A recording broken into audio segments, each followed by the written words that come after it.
Okay, welcome. We will call to order the Wednesday, September 17th regular meeting of Aspen Pitkin County Housing Authority.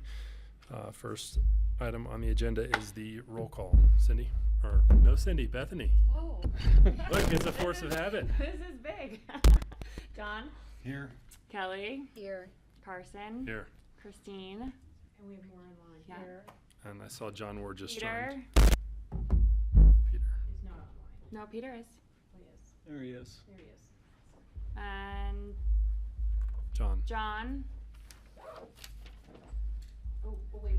Start over again. You don't have to start over again, but Okay, now go for it. Peter.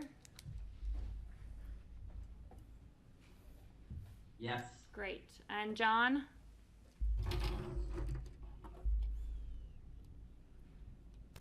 He looks like he's muted. But Okay, John's on mute. Okay, any next item, agenda amendments? Any agenda amendments? Hearing none, we will move to public comment. We have a 3-minute time limit on our public comment. If there is anyone either in the room or if you're online, please unmute yourself and go ahead.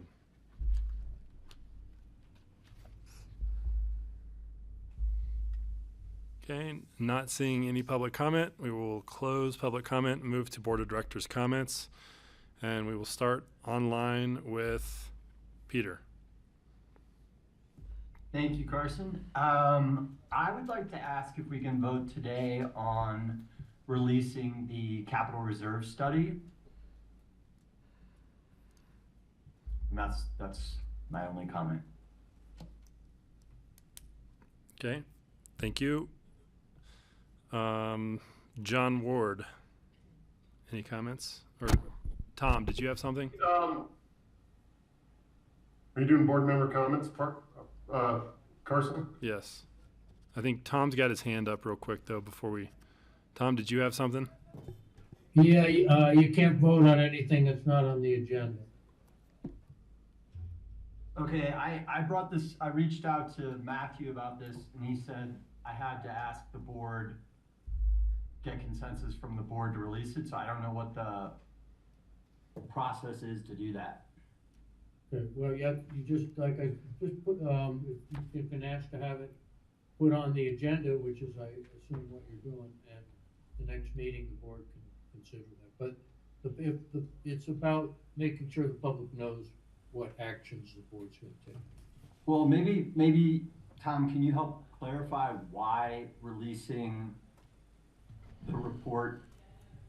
We spent over $100,000 on it, 18 months. It was, we got like a 10-page summary or interpretation from staff, but was it always intended not to be released? Peter, as I. You know, I can't really comment on that. I'd have to, this is a little while back now, and I would have to refresh my memory on everything. And I can't do that right now. I just don't remember everything. But, and I think if you want to have that discussion, you know, by all means, let's suggest to Matthew and the chair that you get it on the agenda. Carson, do I need to, how do I get it on the next agenda? What's the process? Matthew? We did always tell the HOAs participating that it would not be released publicly, which is what I told Peter. But if we want to have a different discussion on that, and just email me and the chair, and we can always get something in the agenda. But when we set this out, we did tell the HOAs that it would be used internally. And we also said, if somebody does a CORA, that is a different situation, but we weren't planning on releasing it generally. So I can do a CORA request and just get it that way? If you want to. Or I might propose, can Peter inspect it himself as a board member? Yeah, I mean, I'll talk to Tom, but yeah, I think so. But, also it's 35 or so separate reports of 40 to 100 pages each. So Surely you know, we have the digital versions of those, yeah, right? but it's a lot of information. It's Yeah. not one report. Yeah, I mean, my thoughts on that is, I mean, I I don't see an issue with board members looking at the data. I mean, I do think that if you know, we made the comment that we're not gonna release it publicly, but that, you know, obviously it could be requested, but yeah, I think we should honor that. But I mean, I don't know, I'm curious what other people's thoughts are, but I don't have a problem with board members looking Okay. at the reports. Is it anybody? I guess I just wonder if it can be shared with Peter or other board members as privileged communication. Yeah, but with the understanding of, I think we want to honor the intention and what integrity of what we set out to do with the report, and not making that information publicly if that's what we promised to the HOAs. Otherwise, we risk any kind of information gathering in the future. Yeah, because it was not intended as a shaming exercise, right? Right. It was Well, it was helping the HOAs, And we so that- talk about building trust, and right, Yeah. The And we element did- of trust would not, right. and we did. yeah. That's what we told them. Can I just share that the reason I'm interested in it is, one, I feel like when we say we're gonna do a study and the only thing we produce from that study is like a handful of slides that isn't really shared with the public. I don't know how many people were anticipating the report like I was, but it didn't get presented as a formal report or summary or memo, staff memo or anything. It's not a document we can reference in the future. It's just sort of like we did this study and staff provided their takeaways from it. And one of the takeaways that I was interested in was we found a low participation. We found that there's not much need, but yet we heard that in the study was reference to the condition of the buildings themselves, and they actually graded poorly. And that was nowhere in the slides and nowhere in any document that's made available to the public. And I think that's pretty significant information given the time and resources that were put into it.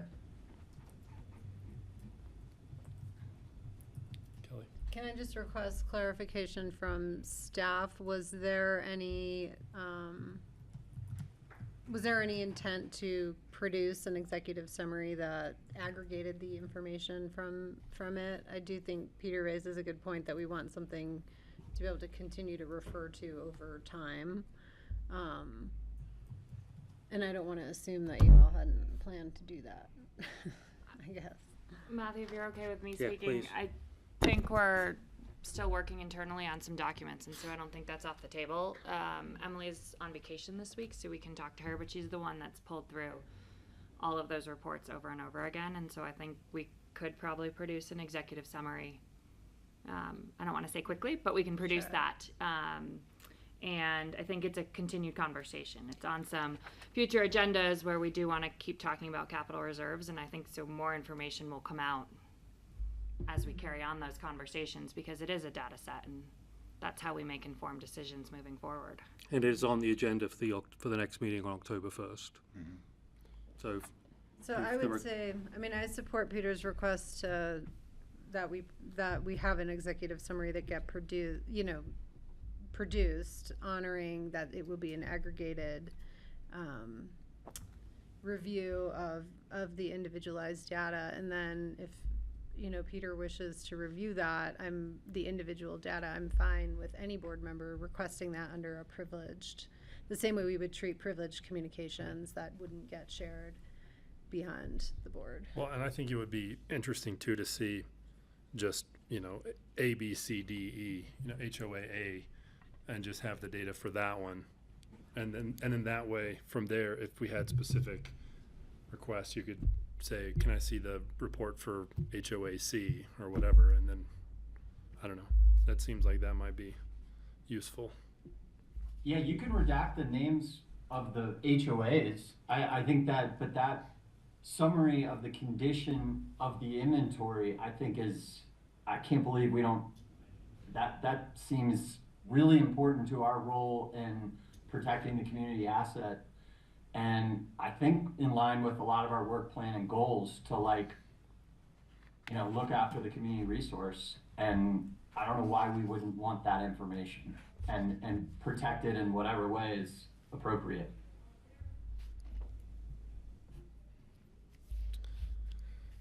Okay, so it's on the agenda for the next meeting.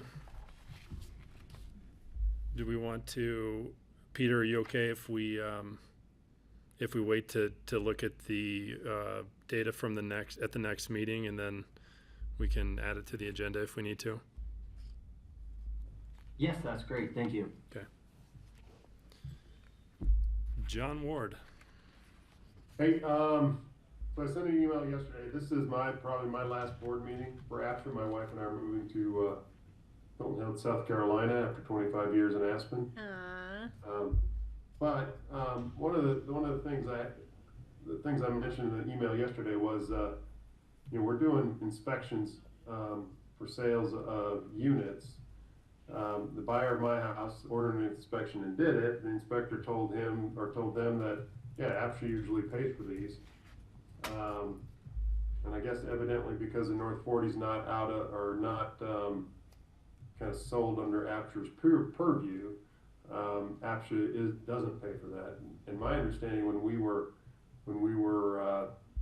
deciding to pay for inspections was we wanted to get an accounting and an understanding of the condition of every property kind of under APCHA's umbrella.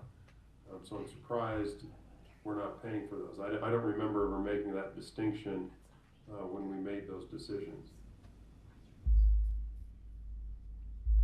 I guess, John, thank you so much for your service. I'm sorry to hear you're leaving town, but you've been so dedicated to the board and always admired that. Just one comment related to that, just having talked about the information that's private about HOAs and the condition of those buildings, if APCHA paid for the inspections, we had that information, would only staff have access to it? And Well, I don't know how we handle the current inspections that we get, but you've got a broad category of housing, right? So we've got category 1 to RO, and mine's RO. But I think you've got to have an understanding of the condition of the entire inventory, so you understand it. I mean, it's just like what we talked about capital reserve studies too, right? It was want to have an understanding of those HOA's ability to cover expenses when needed, but also the condition of each one of those properties. So I'm entirely in support of it if that information were made publicly available when the inspections were done. I don't know what we're doing with the stuff today, but. So are the inspections that we get today, do we do anything with those, or is that primarily just a review before a property gets listed? It's to review it, but now that we have Emily, she is, using those to look at common faults, and it's feeding into the conversation about the state of the inventory. So we're paying for them whenever it's an APCHA conducted sale. The North 40 as an RO has the option of not going through APCHA. And if it goes through APCHA, if I'm correct, it's a 2% transaction fee. And if they go not through APCHA, it's a 1% transaction fee. So there is a financial incentive not to go through APCHA. So if it's been going through APCHA, all the ones through that as part of the process, we have been paying for the inspection, but we have not been paying for the inspection when people choose not to go through APCHA to pay half the inspection fee. I don't think we made that distinction. We wanted to know the condition of all properties. I mean, you've got $2 million homes out here, right? And this is not for me because I'm not paying for the inspection, but I think some are in better condition than others, and I think you want to know where each one of those units sit as the sale goes down. And most of them don't ask us to go have an inspection done. They just transfer normally. Right. So. Well, that was part of it too, right? When a lot of these units, people weren't getting inspections, so they were going into things, maybe an idea of what issues they might be running into, but lot will probably have no idea. But John, as a lender, don't banks require that? They No. don't require an inspection? No, I mean, you do an appraisal, you don't do an inspection. And I think when we were doing the transaction, we can compel that. I think that'd be more difficult when we're not, but we can try and do it. Well, that I was, think you should encourage inspections on everything. It gives people a lot more information about what they're buying and a decision-making process. You know, if you're buying a North 40 house that hasn't been well taken care of, the windows are a mess, the roof's a mess, the boiler's a mess. A lot of people just want to get into housing. You see it all over the place. At least you know going in that, oh, I might have to fix the boiler, I might have to replace the roof. It's 25. I mean, these homes are 25 years old today too, so having that understanding, whether it's under APCHA's purview or not, I think is important. I think we've talked a lot about having crews to do maintenance and things, across APCHA properties. If there was one position we hired, I think it would be an inspector would be the best one to, understand the condition of our inventory. Kelly? yeah. I can support some of the goals here. I think what I don't fully understand is like how the mechanics of it work. Like, I don't know what teeth we have if someone's not participating in their sale through APCHA beyond offering a free inspection that, Well, to there's, keep doing it, to hang get on, it done, let me so just they're get not my, paying let me for just it. get my thoughts out. So I'm assuming it's not you financial offer a rental. free inspection, and then you require that when they get it, they share it with you because you've paid for it. So you have there's just a couple conditions that I'm not sure we have necessarily the lever to participate in. And then while I want us to have the information, I think we should be sensitive about making that information wholly available to the public. I continue to think that there's some sensitivity in the APCHA universe that people don't necessarily want their dirty laundry aired, right? I mean, we want to have access to it to help us improve the system. That doesn't mean someone who maybe didn't update their roof in the last 30 years wants the public to know that. So I just think that there continues to be some sensitivity to how we hold the information that we need and what is really required for public distribution. Again, anyone can Quora anything, for the most part. But people don't take, but putting it online with like an association with an address and a website and a database that people can search through might be a little bit of a step too far for me. So having said that, it would be helpful to understand. I don't recall that we really drilled down far enough to say, yes, we're paying for inspections for all these, and no, we're not paying for inspections for these. I don't recall that granularity of the conversation. That doesn't mean it didn't happen. But I would like to understand if we wanted to offer the inspections for units that don't participate in APCHA for the sale, like how we would do that beyond just offering it. What do we pay for an inspection? Do you know? Yeah, and it depends on the size of the property, but yes, around a couple hundred. $200. Yeah.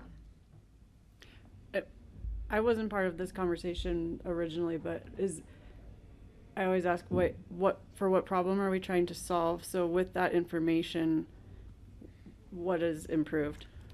So, no, I mean, currently if we manage the sale, we work with the buyer and the seller to come up with either credits or changes that are done from the seller before it's listed for sale. And so we use it as a tool to negotiate with both of those as the listing agent.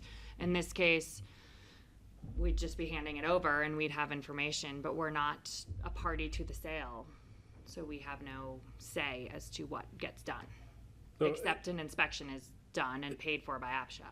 It was, I think, it was to try and avoid the situation where people go under contract, get the inspection, some red flag is identified, and then it's, well, I'll just go to the next person, where if we get the inspection prior to listing, if there's, health, safety, I can't remember the other one, accessibility maybe, that are identified in that, then the seller is asked to rectify that before they list the property.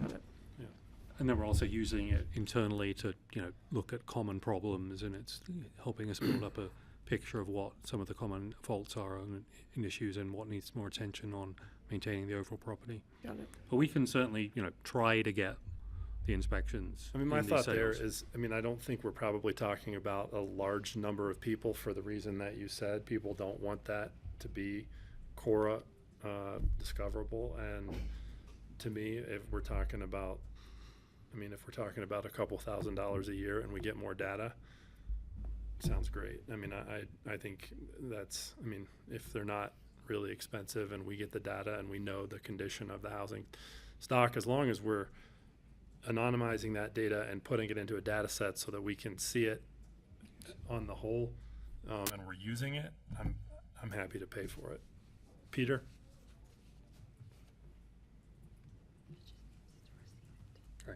You're on mute, Peter. You're on mute. You, Sorry. Can you help refresh me on, like, in a typical sale process,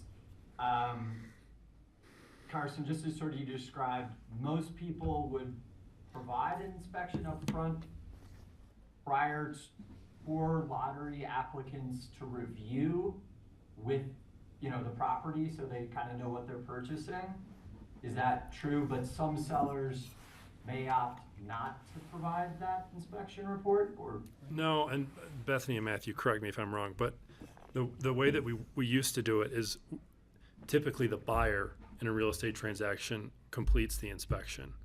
But what we were having sales go through where the buyer completed the inspection after they had gone under contract, there was an issue identified, and then the seller was unwilling to make any changes. And so we just said, if we get the inspection first, it will hopefully identify major issues, and we can ask the seller to address those prior to even listing the property. And then once the property goes under contract, the buyer then gets to review the inspection report, correct? Correct. They don't see it at point of listing or Yeah. lottery. They see it once they've won. Right.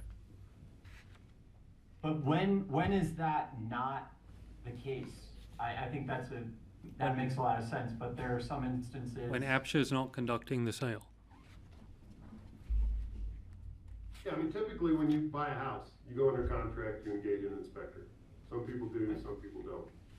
And then they get that information, they go back to the seller, in the real world, and hey, the roof needs replaced, I want a credit for the roof, or whatever, you negotiate something, or whatever it is. I guarantee there are a lot of transactions going on before we started doing inspections that there were no inspections ever done. Right. And so you don't have an idea of issues you're walking into, you don't have an idea of the cost involved with taking care of something, and missing out on that, you get product that continues to deteriorate. And like I said, I think we should know exactly the standing of all of our products, and APCHA should be privy to every inspection. It should be something I thought we were offering every time a sale went down, to give the buyer, the seller, and APCHA the understanding of the condition of each property. And so the only reason we wouldn't offer to pay for an inspection and require it is cost. No. Well, we're not managing the transaction, right? So for most properties in APCHA that are lottery based, then it's very easy for us to just add that to the listing checklist. For the RO properties, some RO properties, especially in the North 40, the APCHA is not involved in the transaction. So you have a buyer, you have a seller, they come to a contract agreement, and APCHA is not involved. And so I don't think we even discussed this because it's such a rare thing that, and most people just handle it and they just pay it on their own. We can offer when we know about it, we Right. can offer, and we can ask when we know about it for the inspection report. I don't think we have any particular teeth if we're not running the transaction, but we can absolutely offer to pay for it if we're made aware of the transaction, and we can also ask for a copy if we didn't run the transaction. Well, I think every one of these buyers have to go get qualified before they can bid on a property. I think it's something as a carrot or whatever you wanna call it, that says, hey, by the way, we pay for the inspection on the property, we want that data. As you inform them through their qualification process, that just is a bullet point that they need to know about. And we are developing part of the strategic plan, the home buyer education class. We can definitely put that point in there as well, that, you know, there is an obligation to provide it. Okay. Anything else? I do want to keep us on schedule here. So, I mean, for that, Matthew, I mean, that's something that you're saying we can do that? We can add try. that in? Yeah, Okay. we can, whenever possible, I we'll would say try and get that. Let's yeah. just plan to do that. If Yeah. the cost is Yeah, I mean, material or cost-wise, significant, then let's bring it back and discuss it. no, I don't think, I'm not worried about the cost. It's just the mechanics of when we are aware of that Yeah. transaction, and whenever possible, we'll try and get it. And Great. then something like this case, in order for APCHA to pay for it, we need the copy of it, Yeah, even though agreed. it's already been done. So that transaction, we have to figure out too. Agreed. Okay, John, anything else?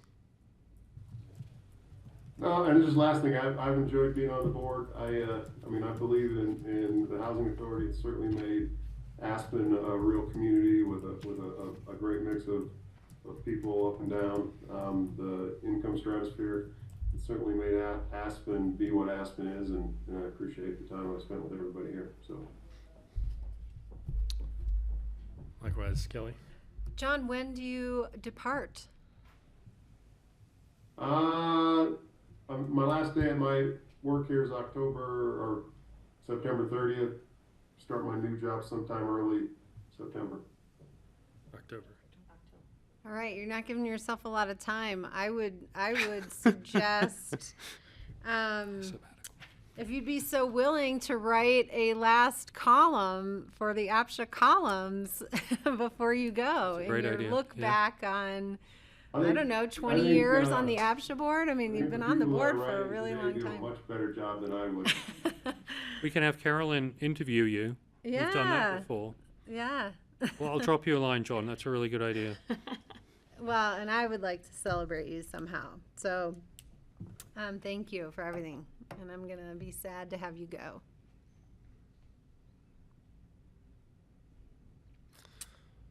You want to continue? Do you have I comments? don't have any director's comments. Okay, Thank you. John?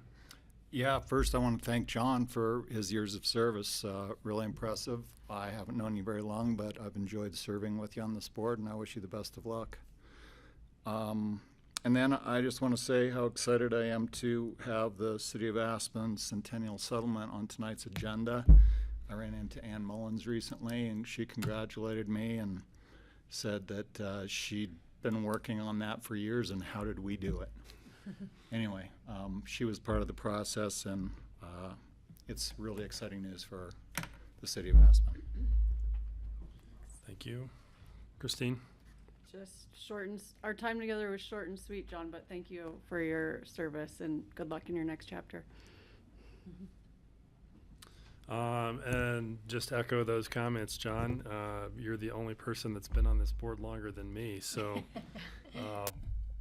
just appreciate the time together. I think I joined in 2018, and you were a seasoned veteran in 2018. So appreciate your time and just all your input, and just thinking back on the progress over my 7 years, and your I don't know how long you've been on the board.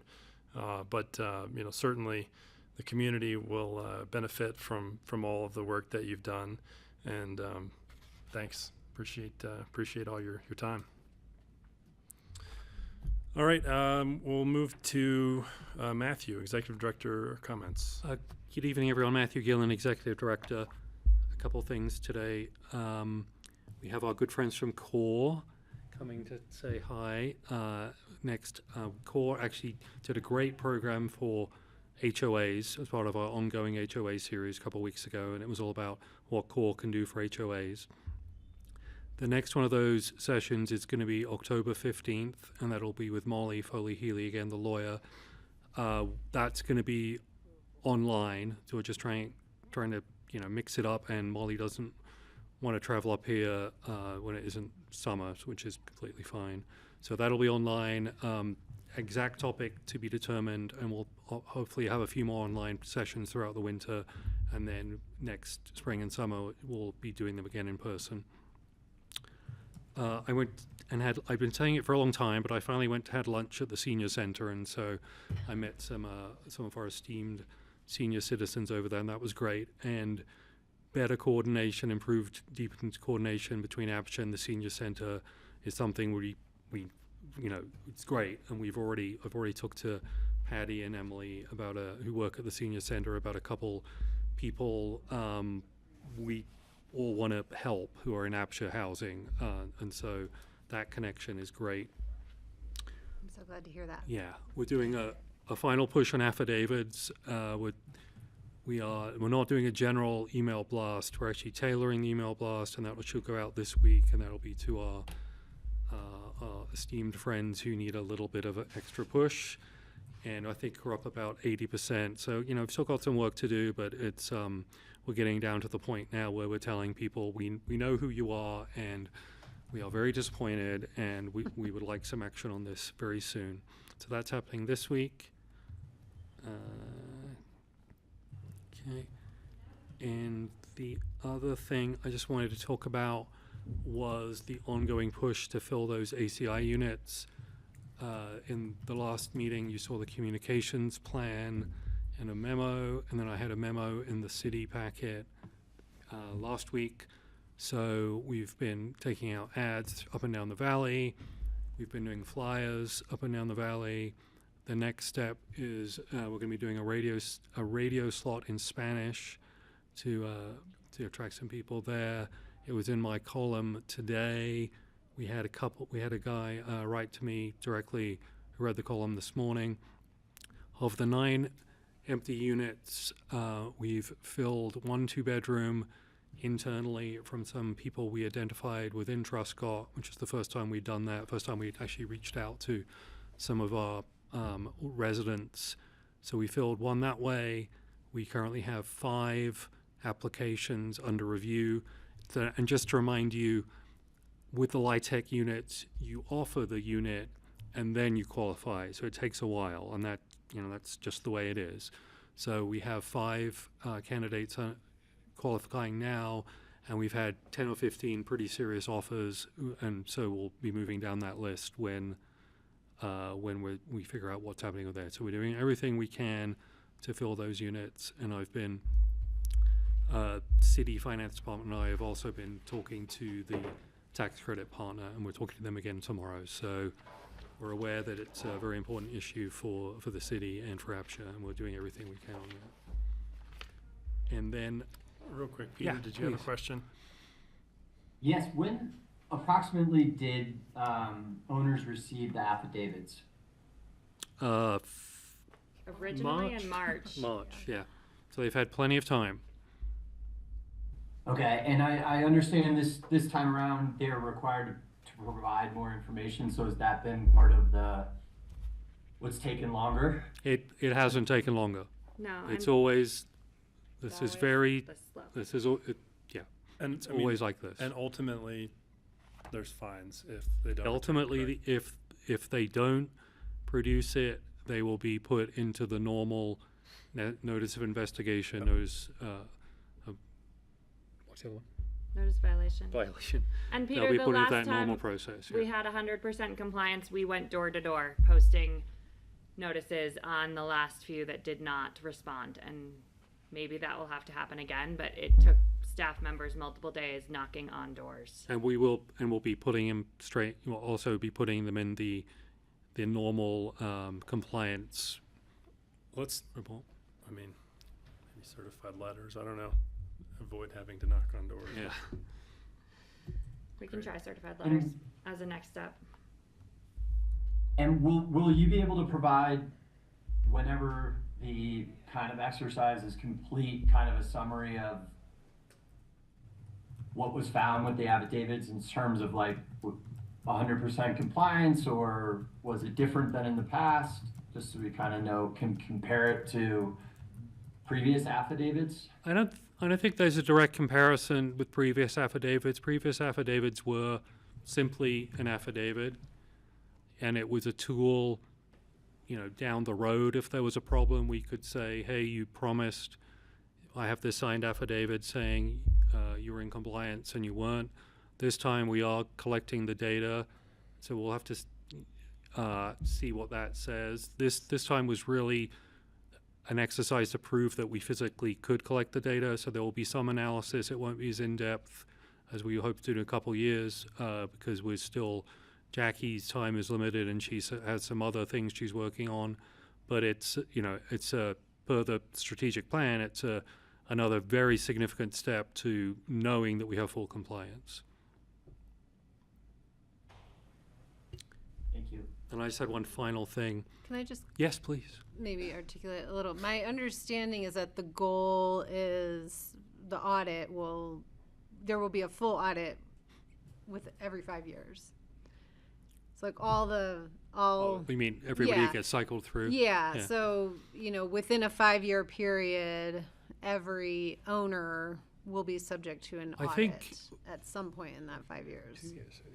So every 2 years, the affidavit will go out and we'll request information. So that, in a sense, replaces that full audit every 5 years. So it'll be every 2 because years. We're getting the data every 2 years, and we are reviewing it. I mean, we're making sure people's responses are in compliance with what should be happening. And we made a very big point to the community when we sent this out that this was we're going to work with you if we do find something. You know, you've taken a job in Willits and outside of Pitkin County. Well, we're going to work with you. I'm not going to immediately slap you with a notice of violation. Let's get you back into compliance and work towards that. So we are looking at it all. It's not like it's not being reviewed. It's just there is nothing. It's a different data set than 2 years ago because we didn't have this Sure. same information. So I think we'll be doing a full audit of everybody every other year, not every 5 years. Yeah, thank you. It's a tremendous amount of work. Also- Yeah. But I think it's Yeah. good job. I mean, it's Yeah. it's valuable. I'd just like to request that, or for discussion, I think it would be great to know, we don't need to know specific names, but if there's a trend where, you know, 80% of the people that are in category 1 units are now have category 4 incomes, I think it would be helpful for us to know, you know, what our true representation of housing is in ownership for each category based on the income levels of the owners. We don't need personal information, but I think that's what would be helpful from those affidavits.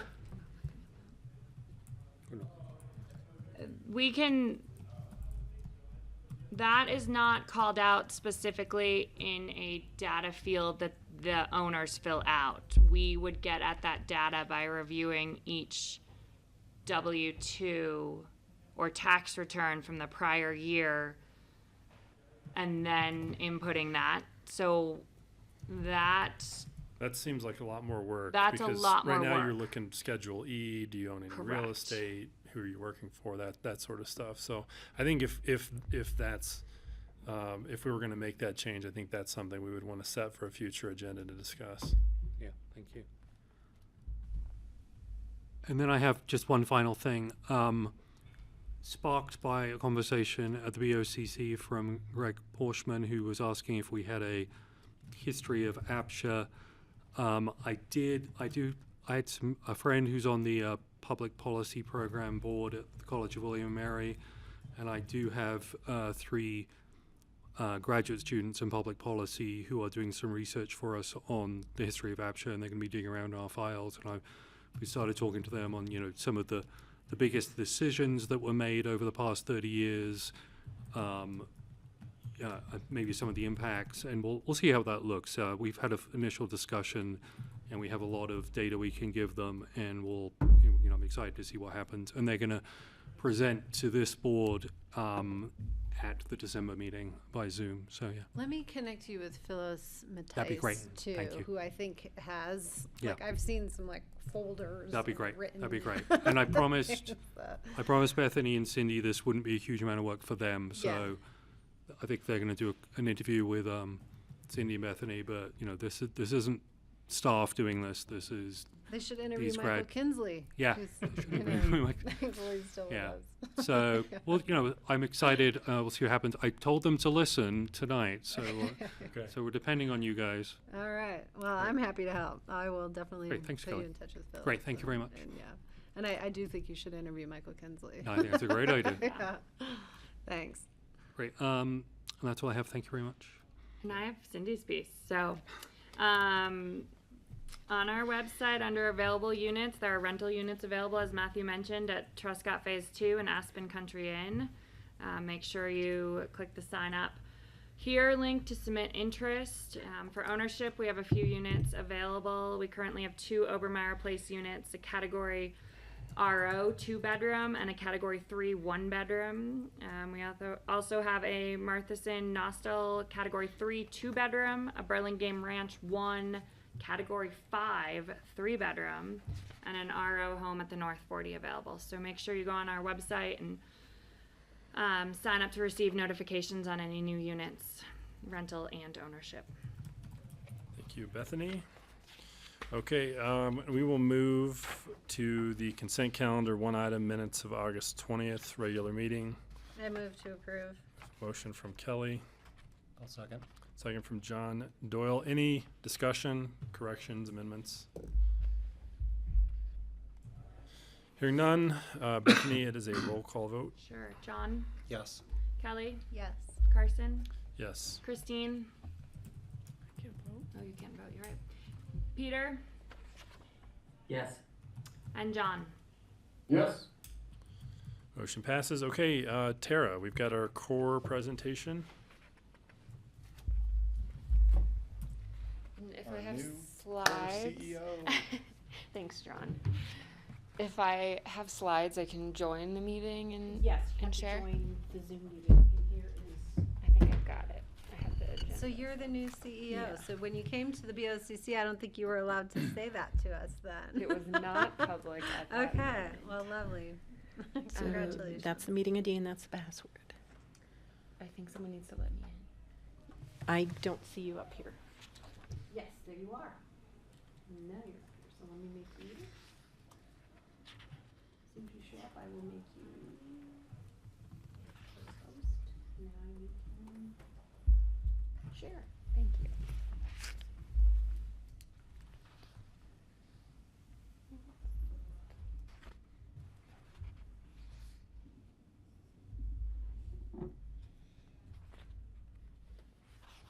All right.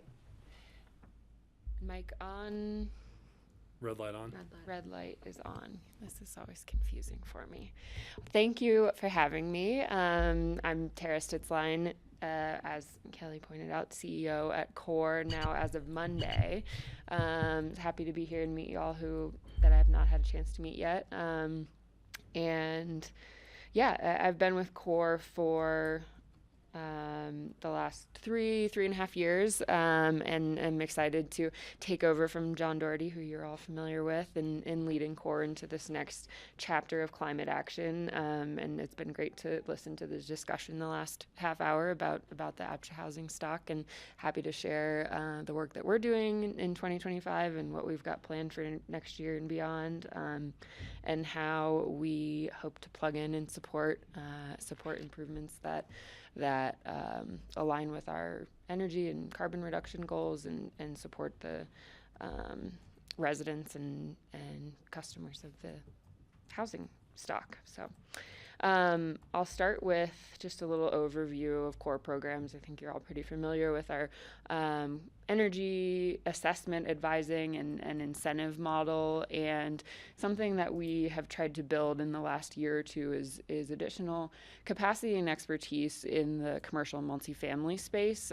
So as it relates to APCHA multifamily complexes, we've brought on two new project managers in the last year that have a background in mechanical and architectural engineering that are able to take a very hands-on approach in supporting some of our more complicated projects that take just a little more hand-holding and time in terms of the complexity of the project and the stakeholders involved and what it takes financially to get those projects across the finish line. So our model is available to all types of buildings, residential single-family homes, as well as commercial multifamily buildings. And we've, the last few years, placed an emphasis on fuel switching projects, so encouraging and incentivizing folks to switch from natural gas heating systems to clean electric heating systems, in addition to other energy efficiency improvements like insulation and air sealing and other things that reduce the overall energy usage of the home.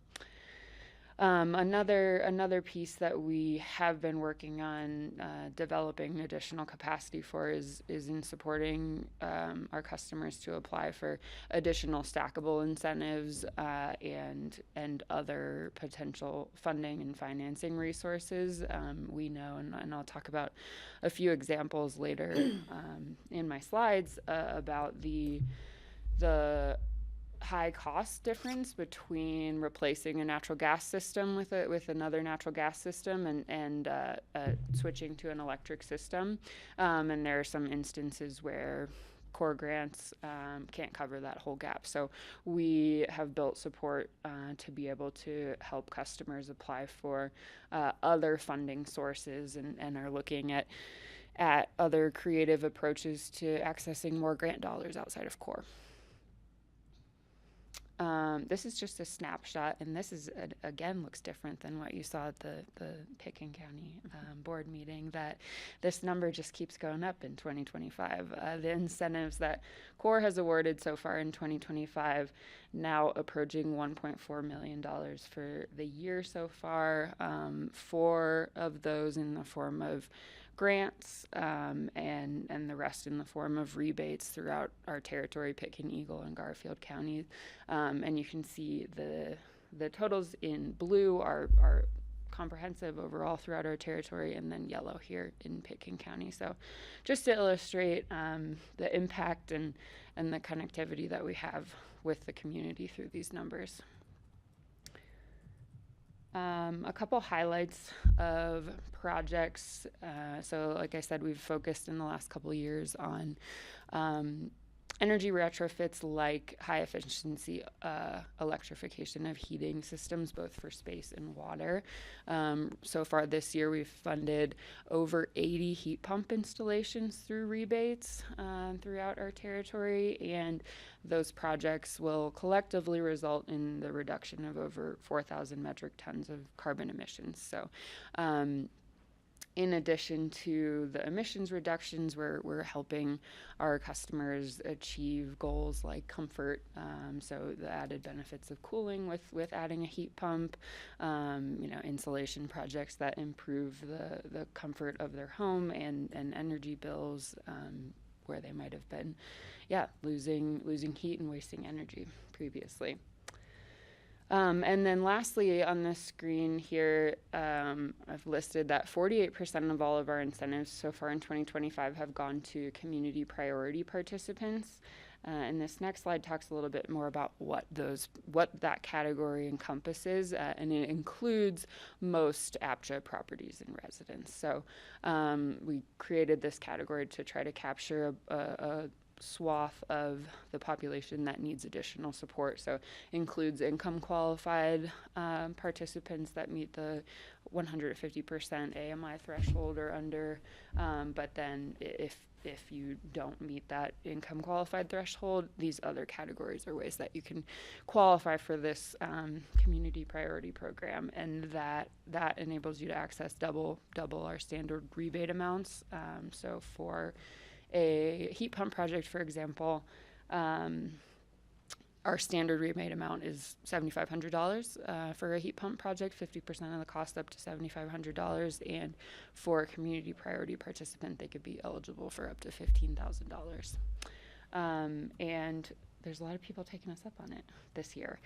As I said, 48% of our rebates have been issued to community priority participants. So definitely this is the second year that we've run this program, and we're going to continue that next year, and excited about the impact that we can have there.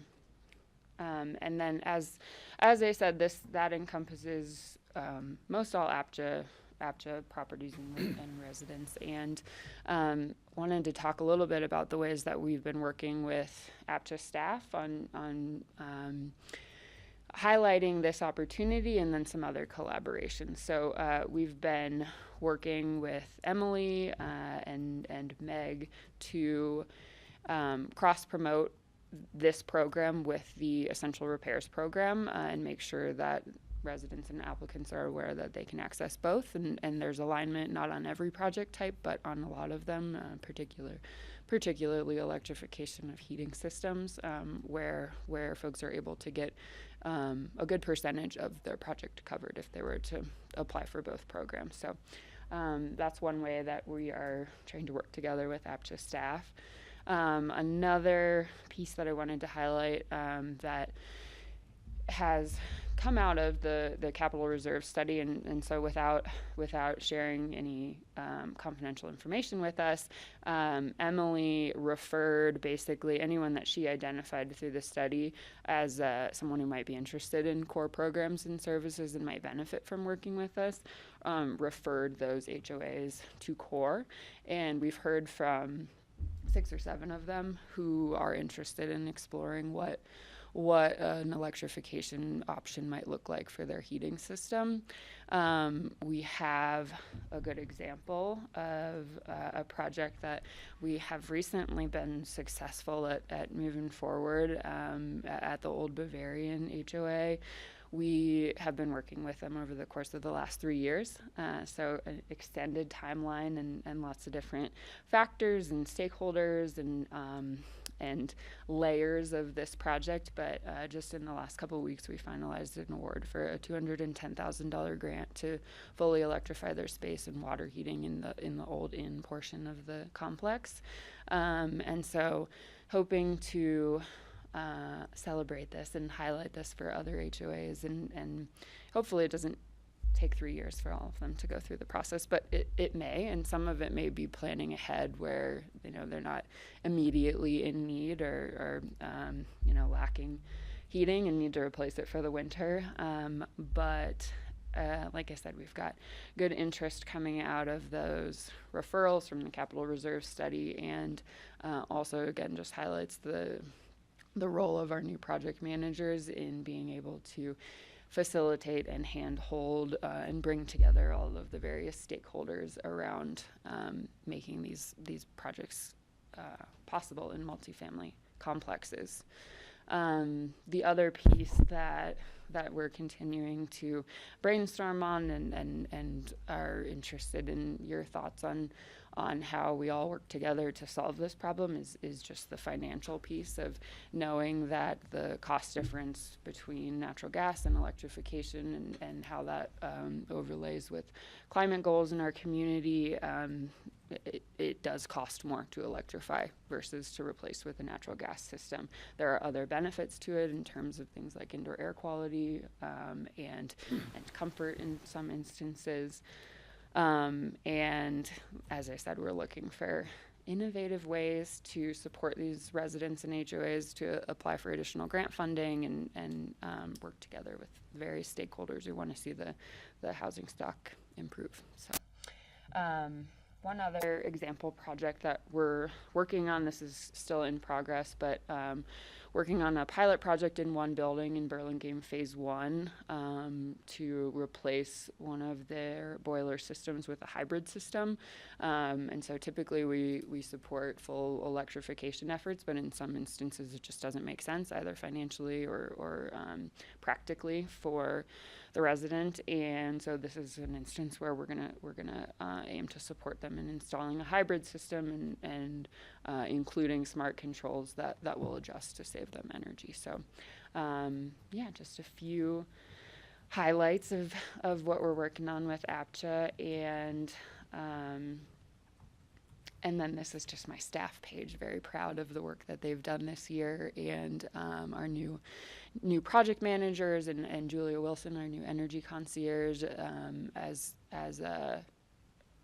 community members and residents reach out, they will probably be talking to one of these folks. So happy to have their expertise on our team. And that's all I have for you today. So if you've got questions or any thoughts to share, welcome them. Let's see, I can't see.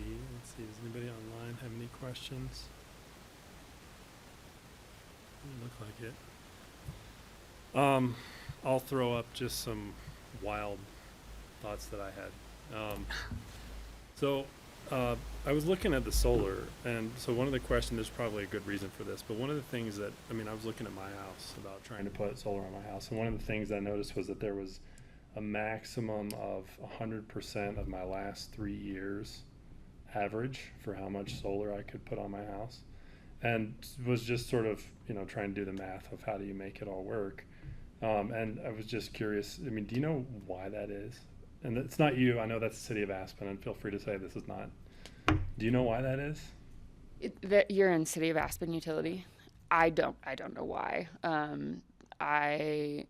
As it relates to core, we actually in 2024 stopped incentivizing home solar because, and I think it probably has something to do with just the utilities capacity to generate renewable energy at the utility scale, and then the impact that home solar has on the grid. And there's kind of a balance as the utilities gain more capacity and Figured there's a build great off. reason for it, I just.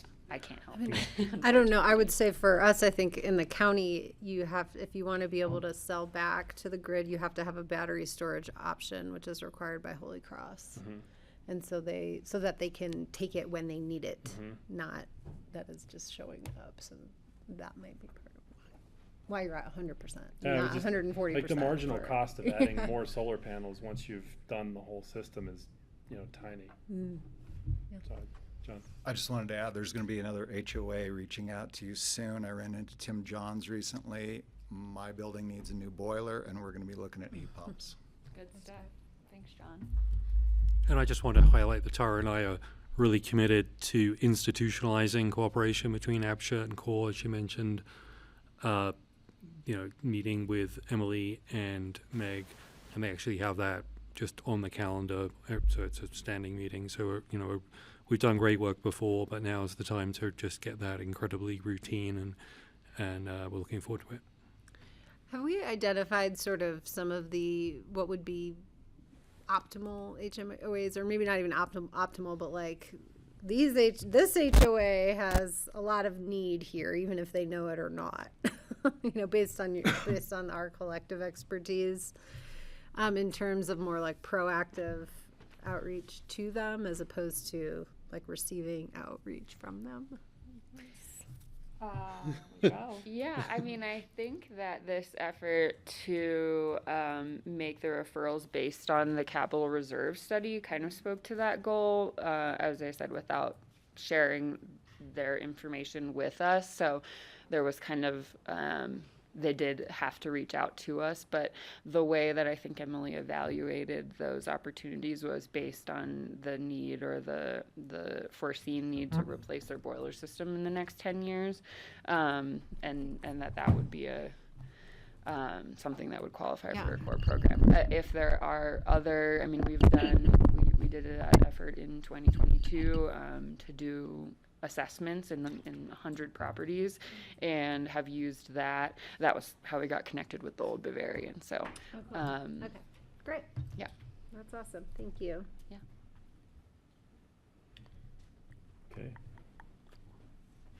Thank you. Yeah. Thank you. Yeah. Well, and I guess I would just say, I don't know, those cities, I think Pitkin County is prepared to fund CORE's request for next year at a higher amount than what we funded for this year for these type of programs that come out of our renewable energy mitigation fee that we collect from climate churners in our community development process when people are building or remodeling. If they don't meet their energy requirements on site, then they often have to pay a fee that we then use to mitigate these other options. Just FYI. Thank you. Okay, next item on the agenda is an update on Lumberyard. Chris.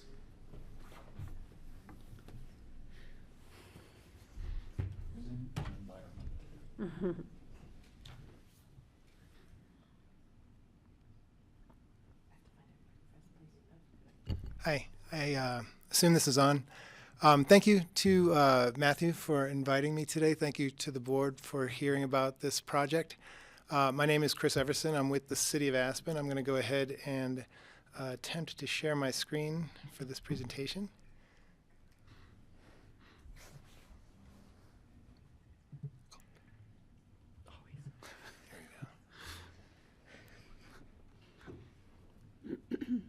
That's good. So project update for the City of Aspen's Lumberyard Affordable Housing Project. Yeah, my name's Chris Everson. I'm project manager with the City of Aspen for affordable housing development projects. Sorry. Just trying to get straight. I'll give you a quick project overview. Some of you probably heard some of this material pretty recently, and some of you have probably read about it in the newspaper a lot recently, including pictures of me quite often for some reason. Talk about the overview of the project, the plan, schedule, the sources of funds, some of the infrastructure and amenities on the project, some of the project progress we've had to date, and some of the work in process right now, including some work that's very specific to APCHA. So that's kind of the part aiming to sort of get to. There's no specific ask of the board today, mostly informative, and to let you know some of the work that's going on right now. So project overview at the Lumberyard, there's 277 deed-restricted rental units, as well as community infrastructure, amenities, transit.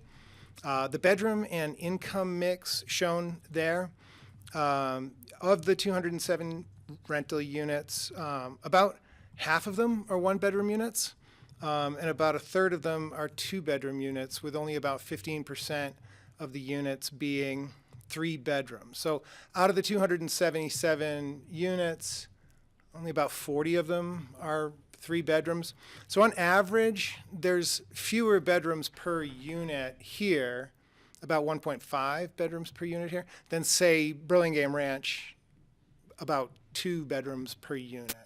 So, you know, less bedrooms per unit, less people on average per unit.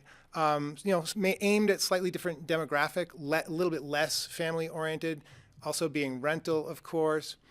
More singles, you know, small families rather than larger families. The income mix, 100% affordable, 100% deed restricted under APCHA deed restrictions. No low-income housing tax credits or other sort of conflicting sort of income restrictions. In this chart where it says lower incomes, 49%, so about half of the units kind of aimed at lower incomes. It says lower, middle, upper. Within the APCHA sort of spectrum of incomes, lower, middle, upper. So the lower 49% there is made up of 34% category 2 and 15% category 1. But it's important to note that the City Council made the decision for the category 1 units, those, if a tenant can't be found at the category 1 level, then they can put a category 2 person in the unit. So the issue of vacancy trying to be dealt with in that way. Middle incomes, that's strictly category 3 in this case. So 33%, about a third, aside for category 3. And then where it says upper incomes, 18%, that's made up of 13% category 4 and 5% category 5. So if you think about category 3 at 33%, category 2 at 34%, That's nearly 70% of the facilities aimed at, two of the largest, fastest growing, sectors of income, based on the study that we've done. So that's the sort of breakdown of the bedrooms and the income mix. The location of the facilities, you probably all know. The vicinity map here in the upper right-hand corner shows the Lumberyard site in orange. Across the street from the airport, more specifically across the street from Airport Road, sort of, and immediately south of the ABC, you can see that this particular little section of Highway 82 happens to run north and south. So if you look at the bigger picture here, again, Highway 82, the site kind of wraps around Mountain Rescue and consists of 3 separate properties that were assembled. The leftmost one here in the upper left-hand corner was the Aspen Mini Storage Facility. That's about 3 acres. The Lumberyard itself, this area here, which the city purchased back in 2007, and then this southern portion, this triangular piece, was actually a piece of property that the city owned from years back, related to the larger purchase of all of Burlingame Ranch, the Bar X annexation, and this piece was subdivided off as a developable piece of property, the total property being 11.3 acres. So the plan shows 3 large buildings. Those are large buildings. They're each about the size of a city block. So on paper, sometimes the site looks small and convenient. This is going to be pretty prominent. And so the building 1 to the left there has 104 units. Building 2 has 91 units. Building 3 has 82 units. Once again, it's all rental. The site has sort of a somewhat open site design. It was important to provide some sort of breathing room on the site, given the relatively high density compared to some, if not a lot, of other affordable housing facilities. There are public roads which surround each building, and those provide access as well as fire access. There's 2 automobile access points here at the main Lumberyard driveway, which is remaining in its current location right next to Mountain Rescue, as well as over the frontage road is being added, actually, and connected over to the Aspen Airport Business Center. There will be improvements over in this intersection, not shown here. There's like a raised platform intersection with pedestrian crossings, and we're working with the county engineer's office on those improvements. And again, there will be a signalized intersection being added at this location. The parking on site is actually split. It's 50% on the surface. You can see there are carports along some of these areas shown, along here as well as along here. And 50% of the parking is underground, so there'll be garage entrances under each building to get down into the lower level where the other half of the parking is located. There are trail connections to the site. There's a frontage trail along here which exists today, and we will be improving that, and I'll talk about that in a minute. And then, as you probably know, the existing trail cuts up almost like this way here to get to Annie Mitchell. That's actually going to move and be benched along Deer Hill and come sort of this way and then connect up to Annie Mitchell. There's also site walkways throughout the site as well. The city has hired private developer Gorman and Company.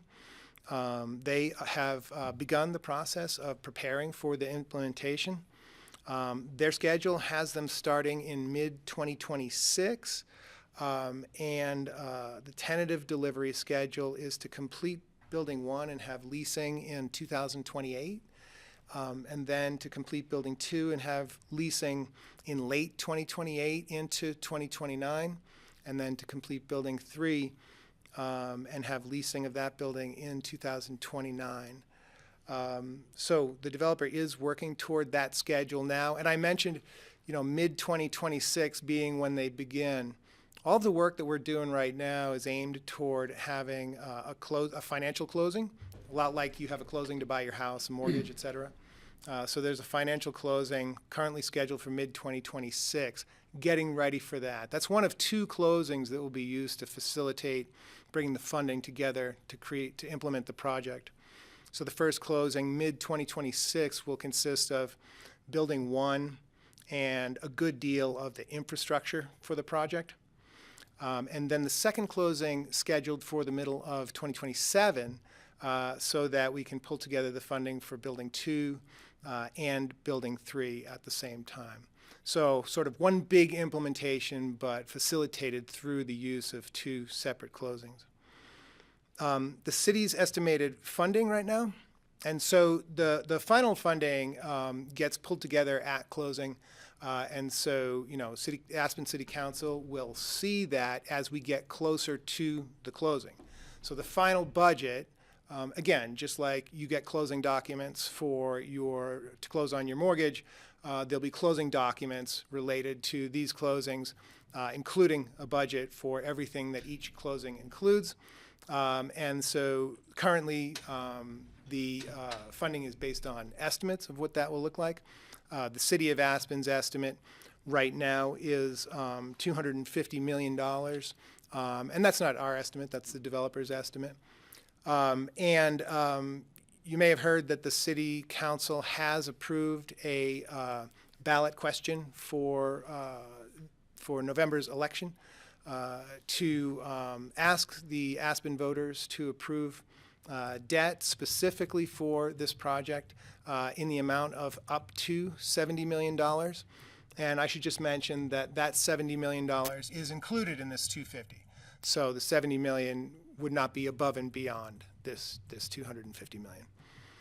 The developer is expecting to bring around $110 million based on their current update. And so the total going forward implementation cost estimated for this deal is currently $360 million. I should mention that that does not include the transit costs.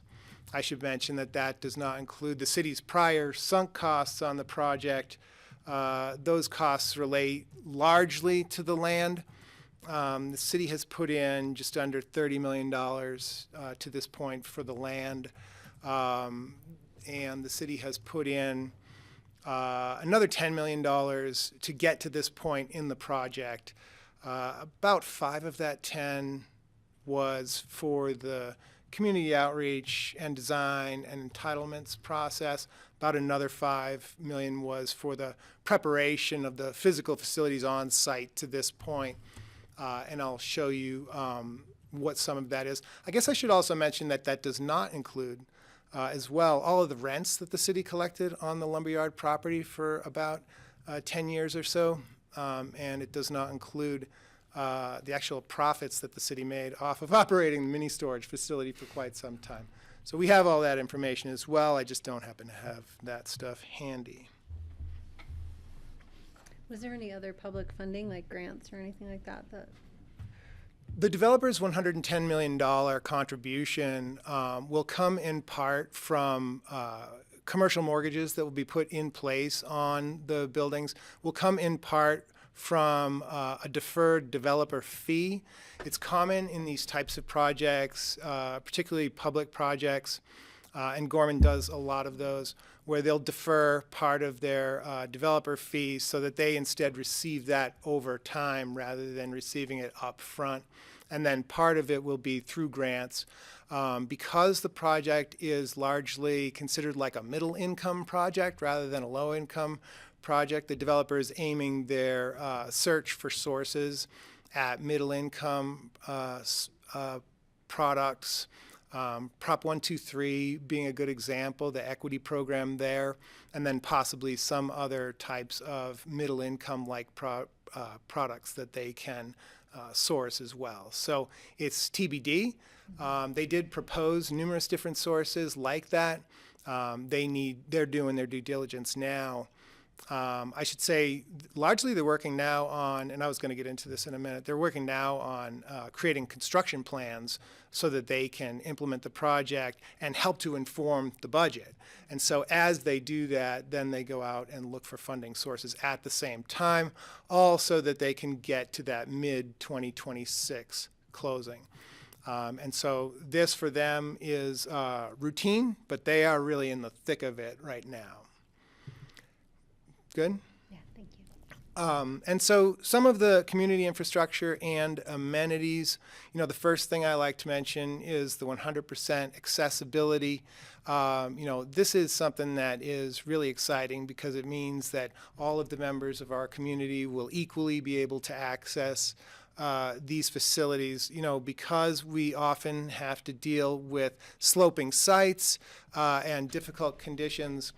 We aren't always able to reach 100% accessibility. These buildings will have elevators in them so that everybody can access all levels of all housing throughout the site and each of the buildings. The sustainability certification on the project will be Enterprise Green Communities, which is the only, at least it was, the only sustainability certification focused specifically on affordable housing. May not be the case still, although I believe it is. And so the facilities will be 100% electric with high efficiency heat pump systems, 75% net zero offset through the solar PV systems and battery energy storage systems. We are on the City of Aspen electric grid. The City of Aspen electric grid does not allow any excess production back onto the grid. We have to store and use every bit of what we'll be producing. There'll be a new transit station, as sort of shown there in the image, with 30-minute transit service. There'll also be a public plaza and a trail underpass, which I'll show in a minute. And there'll be bike share available, like right at the transit center, so that you can get on and off and hop on the bike trail as well, directly from there. There'll be indoor air quality as well as water efficiency measures also. So I mentioned the trail underpass. The existing trail underpass does run across the driveway of the Lumberyard on the surface right here. And with e-bikes and other types of users on that trail, there's not a lot of traffic on that driveway now. There was when it was a commercial facility, and it gets a little sketchy. So that trail is going to be put under the driveway, and it's going to be similar to the underpass at Harmony Road and at Truscott. A little bit different in that, these ramps are going to be slightly longish, because the grades in this area are not as helpful to the underpass. This is really a flat area here, and so we kind of have to go down quite a bit to get underneath. There's also a lot of utilities in this area right now which have to be relocated, so the work in this area is going to be pretty extensive, and it's going to take a lot of care. I mentioned the transit station that's being added. That transit station is going to be dedicated to the Lumberyard route, which is in itself a dedicated new City of Aspen route that will be operated under contract by RAFTA, similar to the other City of Aspen routes. And so I'll show you what that looks like. So in the upper right-hand corner, it says from Ruby Park. So the bus will come down in the down valley direction. It'll go straight past the Lumberyard, actually. And then it will stop at the Aspen Airport Business Center, transit station, the down valley ABC station. And then after that, it's going to turn right at Baltic Ave, straight in toward Roxy's, and then turn right again and come back along Sage Way, which is the frontage road, and then back to the Lumberyard and hit this transit station, and then go back to Ruby Park this way. So that transit will begin upon occupancy of the first building, Again, it's a dedicated route on 30-minute service. The bus station is located very close to the facilities to make it as convenient as possible for the folks to be able to use. 2 electric buses are planned, and I mentioned that there will also be on-site bike share. So the progress to date at the project site is very exciting to me to see some progress. The progress that we've had to date included the removal of asbestos from 2 of those existing buildings that were on the site. We demolished 11 structures in total. The waste diversion program was able to reach almost 94%. And was done with the Pitkin County Solid Waste Center using their Green Halo system. We did excavate and remove lead contaminated and PAH hydrocarbon contaminated soils. Lead being the big part of it, common in Aspen. Those materials did need to be segregated and into 2 categories. The non-hazardous materials we were able to bring to Pitkin County, being that lead soil disposal at the Pitkin County Solid Waste Center is common. And there were some hazardous materials that were above a certain threshold that had to be brought to a handling facility in Deer Trail, Colorado, called the Clean Harbors landfill. So the site's now ready for handover to the developer. So in terms of work that's currently in process right now, the City Council has an upcoming work session on November 3rd to talk about the lottery priorities. And they've already started this conversation. This is a continuation of the conversation where they will talk about the potential for a work location priority. There was a work location priority put, for example, on Burlingame 3, and that in that case it was the urban growth boundary, and that was both for the initial sales at Burlingame 3 and for all of the ongoing turnover. And that'll be the case here too if they continue down that road. But they're still talking about that on November 3rd. Also discussing the possibility of a work type priority. Council may or may not consider going above and beyond what the APCHA regulations say in terms of priority for emergency workers. But Council did request that we look at what's in the current regulations so that they can at least understand a baseline as to what they could add on to potentially if they make that choice. And also to talk about a possible employer partnership program, which could allow employers an opportunity to pay a premium and in return for that have the opportunity to give their employees a priority in the lottery to get their employees into the facilities on a lottery priority. So because of the structure of these sort of arrangements where the city will have a land lease to the developer will build, own, and operate the facilities on top of the city's land lease.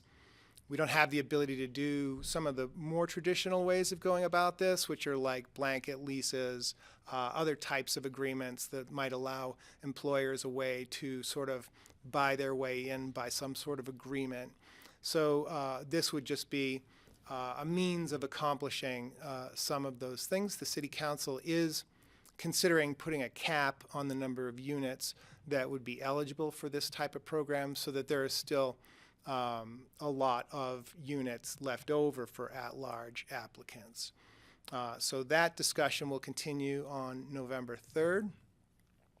And I mentioned that the developer, Gorman, right now, they're working on plans, budgets, and just starting the process of sourcing the funds. And they are into the thick of it. They are getting ready to submit building permit applications for the first building. They aim to do that later this year, get the first application in. And they currently are shepherding their infrastructure permit through the system. That's already been submitted into the City of Aspen's building permit application system. So the highlighted piece, one of the reasons why I'm here today, the developer and the city and APCHA have already begun to talk about some of these things, and we have a meeting scheduled for October 2nd to continue to talk. And again, the developer is part of those conversations. So, you know, the piece about operational roles related to who's going to do what on a day-to-day basis in terms of the advertising, receiving applications from applicants, performing the qualifications, performing the lotteries. The developer has indicated that they routinely do all of that stuff because not a lot of places where they do these types of developments have the infrastructure that we have here, so they're accustomed to doing that. But the discussion is, you know, does APCHA want to hold on to certain things? Do they want to let the developer instead do everything? And we have pretty much all of that on the table. Part of that discussion relates to transparency and enforcement. Of course, APCHA has made it perfectly clear to us that they want to be able to perform their enforcement duties and do so in a transparent way. And so as part of the conversations about operational roles, we're also discussing how exactly to integrate the enforcement piece into that. The facilities, I hope I mentioned, will be entirely deed restricted with APCHA deed restrictions, and the income restrictions and the qualifications will be based on the APCHA regulations. And so there are some bits and pieces that need to be customized, as is often the case. I mentioned those lottery priorities. Those are the types of things that need to be customized in the deed restrictions. And so that work will begin shortly. But the plan is to stick as closely as we can to a standard APCHA deed restriction. And then also part of those discussions are achieving tax-exempt status for the operating entities. As is usually the case with these types of developments, the developer actually sets up an operating entity, and there are certain pieces of ownership of the operating entity. One piece of ownership of the operating entity can be a local housing authority. And so often we ask the housing authority here to become a small owner of the special limited partner in the operating entity.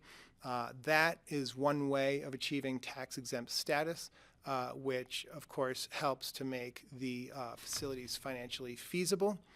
And so all of the work in process, again, is geared towards getting ready for the first closing coming middle of next year. We do aim to have a draft, working draft of a deed restriction by January. That's sort of our deadline for having some of these moving parts nailed down.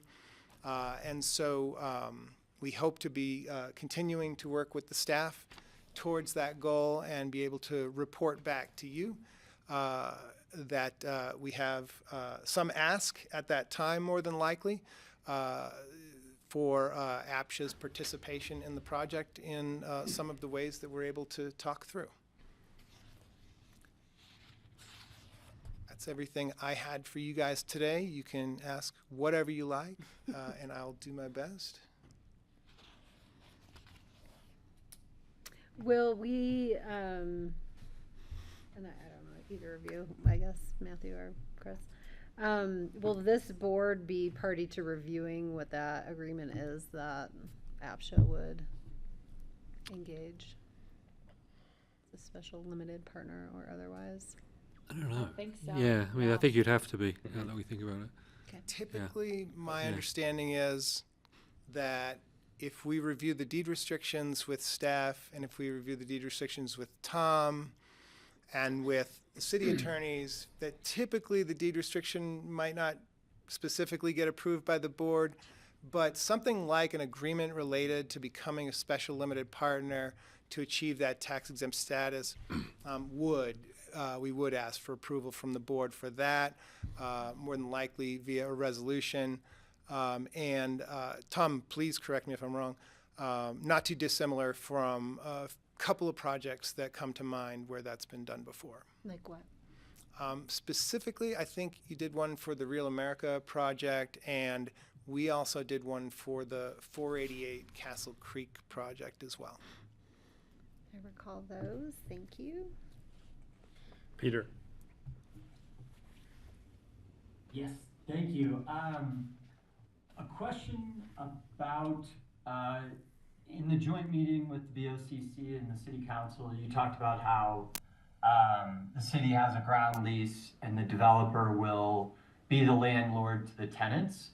And we have talked in the past about a wait list so that people have a better understanding of how long it might take for them to get into rental housing. And one of the council members expressed during the meeting that part of the reason for going to all rental units rather than some ownership was to kind of help those that are new to town, filling, resort jobs or whatever it may be, have a better chance of finding housing. And I'm wondering, under this structure where the city has the ground lease, is there still leverage for the city to require the developer who manages the units to participate or cooperate in something like a wait list? Because we hear that most of the rental units are managed by, private owners, and therefore they have no requirement to sort of cooperate with something like a wait list. Yeah, the answer is of course. It is a public-private partnership, and in partnership, one of the things that the developer asks is that they just know about it in advance and that it can be documented. And so that's why we're working with the APCHA staff on all the moving parts that we are working with them on.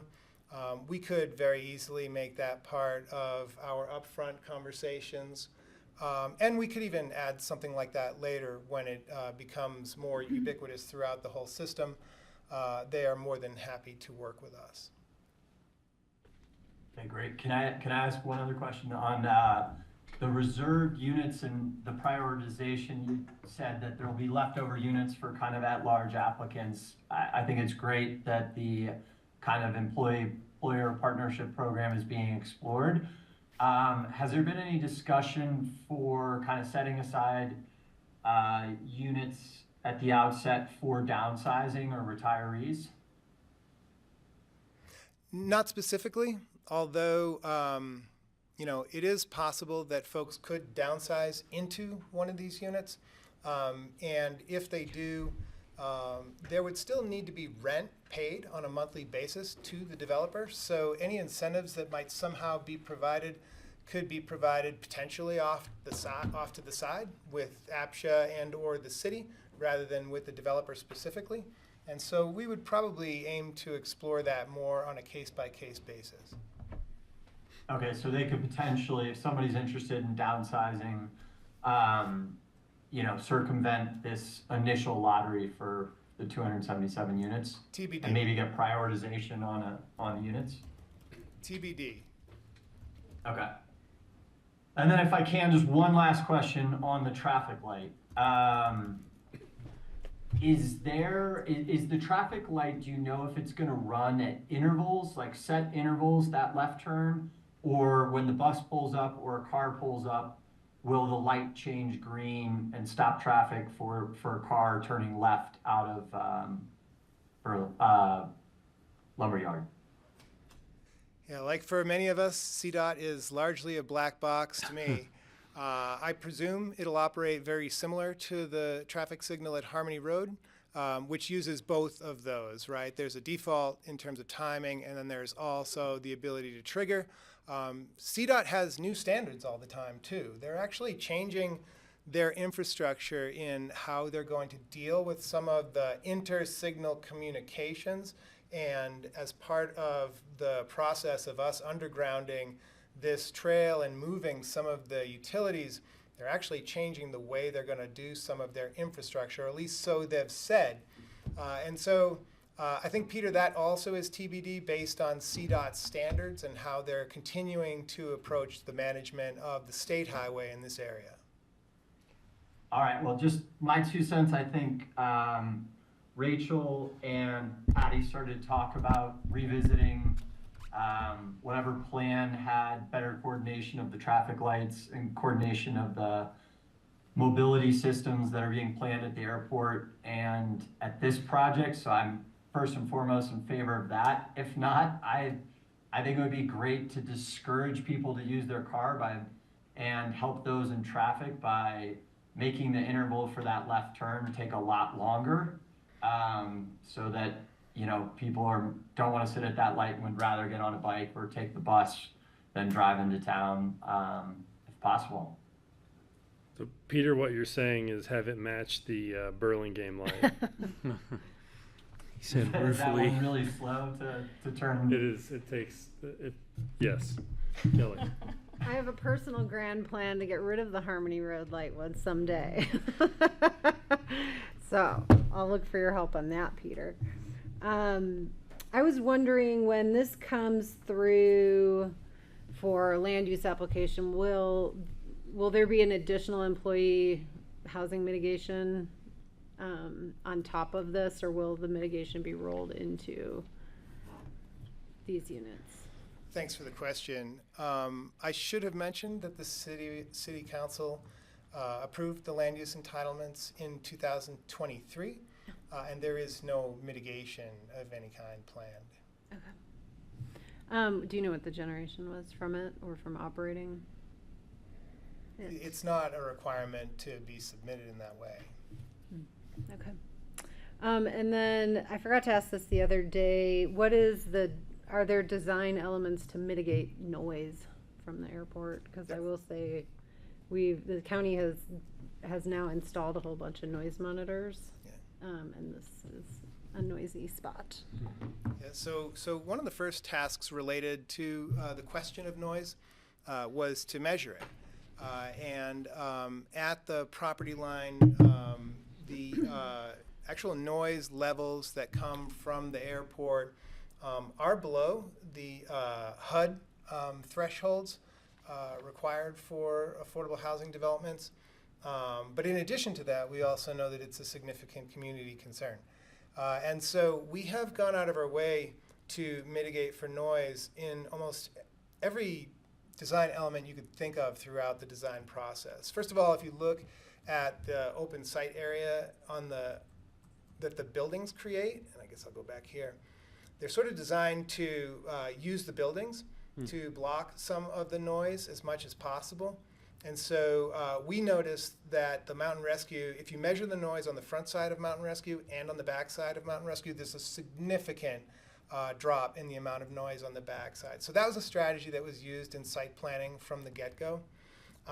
If you ever get a chance to go out to like the Maroon Creek housing and stand in the courtyard that isn't all that unlike this one here at Building 1, it's amazingly quiet. The funny thing about this location is that it is across from the airport, but it's more the noise from the highway that's just completely relentless, with these occasional bumps in noise from the airport. And so the building facades have also been designed so that they additionally will handle noise. These are going to be highly insulated building envelopes with, we usually have to use very good windows for energy as well. And so there's also going to be additional screening on the sides of the buildings to help with that as well. So lots of different design sort of elements gone into mitigating for noise. Is there air conditioning in these? The heat pumps that will be used for the buildings, as Tara mentioned, do naturally provide cooling. We traditionally haven't used cooling in affordable housing, but what we've found is that the strategies that we used to use are somewhat becoming obsolete. We see more and more wildfire smoke now, and sometimes in the summertime people have to close their windows, particularly some of the most vulnerable folks. And so they'll have the opportunity to have filtration on the intake rather than have to just keep their windows open regardless of that outdoor air quality. So some trade-offs there. You do get the added benefits of the efficiency of the use of heat pumps but we have yet to figure out how to completely rule out users from being able to consume a certain way. So there are pros and cons to the older approach. There are pros and cons to the newer approach as well. Okay, I think I'm done. Thanks. Could you maybe just talk a little bit more about so you mentioned the business priorities. So I'm assuming those discussions are still taking place. I mean, have there been any discussions on how that might work? Some of the discussions that have happened so far, somewhat vague, but we aim to clarify that. Essentially, again, the idea is like in the past, you might have an employer who wants to partner with the city in a certain way, perhaps even put in some funding to a deal where you might say, okay, now we're going to provide you with a blanket lease, and you can lease half of this floor and set aside those units for your employees. In this case, we don't have that ability because all of those rents need to be used to cash flow the net operating income of the facilities to be able to pay off the mortgages that are going to exist on these buildings, as well as any other investors. Also, the developer is the owner and operator of the facilities. We're the landlord at the land lease level. And so the developer has said that they have put in place a similar type of program where they utilize a priority instead of a blanket lease program. It too has some pros and cons to it. It allows an employer to go ahead and pay a fee to the city, or I should say instead of paying an upfront fee, what they would do is they would create an agreement with the City of Aspen, and that agreement would be that a certain number of their employees might get this priority to be at the front of the lottery, and then as their employees use that priority, they have to qualify like anybody else. They have to pay rent like anybody else. The fee paid by the employer to the city would be to offset the overall development costs, right? Mm-hmm. Whereas the rent from that employee would go to the developer, and as they need that for the operating income, like I said. That was my next question. So so priority not as sort of brute force as a blanket lease approach, but does provide some mechanism for employers to get their employees into the facilities much more quickly. Great. And then, so just my last question. So John was on the board. Yeah, he's still on.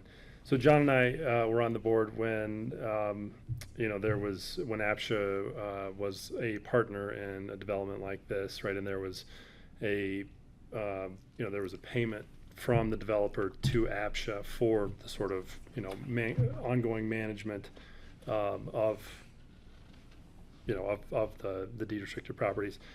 I don't know if that's been talked about or contemplated. I'm just simply, I want to make sure that we're being consistent to any The last precedents. director was very interested in that. What? I said the last director was very insistent on that fact, is what I should say. Basically sponsoring the deal and allowing them to get The tax credit. Sales tax, basically. Yeah. So as we work through the question of tax-exempt status, there can be terms and conditions that are tied to that type of agreement. Lesson learned for us is to talk about this early and make sure that we're getting ahead of it. And some of the terms and conditions can be related to the who's doing what part of it that I spoke of. The developer in this case has offered to offload all of the effort off of APCHA. But again, discussions ongoing about what pieces APCHA may want to maintain and the transparency and enforcement piece. And so in the event that there is workload required by APCHA, then commensurate terms can be included in the agreement. Hey, my question is, these rents I mean, this goes to a tax credit type deal too, but these rents are gonna float with APCHA rents, so they're not locked in, kinda like we are in Country Inn and you can't find tenants. In this case, we don't have some sort of different rent structure like you would with a low-income housing tax credit type deal. And so when I mentioned that we want to use APCHA deed restrictions with APCHA income limits and APCHA qualifications, that is the intention for how everything is going to work, will be APCHA, APCHA, APCHA. No lie tag. Peter. Maybe this is a question more for staff than Chris, Chris, but during that meeting it came up that the population will increase in Aspen by 12% with this new project. And I was just curious, processing those sort of applications and qualifications and compliance for this project, does APCHA have the capacity right now with its current staff levels to manage this project? Yeah.